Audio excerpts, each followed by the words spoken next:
নমস্কার বন্ধুরা, আশা করি সবাই ভালো আছো।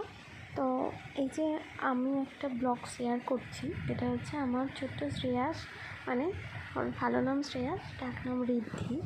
তো আমার ঋদ্ধিবাবুকে নিয়ে এবারে আমরা দীঘা বেড়াতে গেছিলাম। তো দীঘাতে গেছি, খুব ভালো লেগেছে। দেখো কী সুন্দর জলে ঝাপাঝাপি করছে ছোট্ট সোনাটা, ছোট্ট ছোট্ট কোমল পায়ে, খুব ভালো লাগছে। ওর প্রথম দীঘা ঘুরতে যাওয়া, মানে ও এখন খুবই ছোট, তো এখন ওটা মনে থাকবে না। তো এই ভিডিওগুলো দেখে ও পরে হয়তো বুঝবে যে মা আমাকে নিয়ে গিয়েছিলো, আমি মা বাবার সাথে, দাদু দিদার সাথে বেরু করতে গিয়েছিলাম।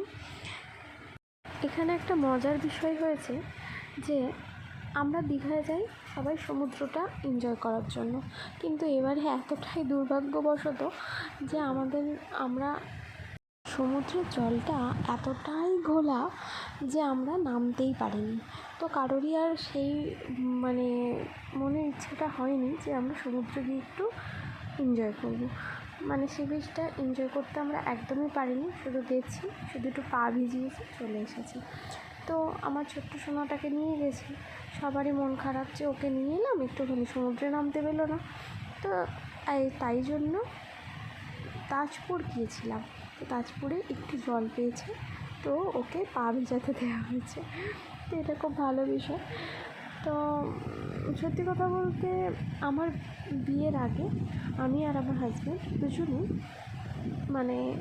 ওর বাড়ির লোকের সঙ্গে গিয়েছিল দীঘা, আর আমি আমার বাড়ির লোকের সাথে গিয়েছিলাম দীঘা। ওই আমাদের লাস্ট ঘোরা। তো আবার ছেলেকে নিয়ে ঘোরা, দেখুন কী সুন্দর গাড়ি চালাচ্ছে।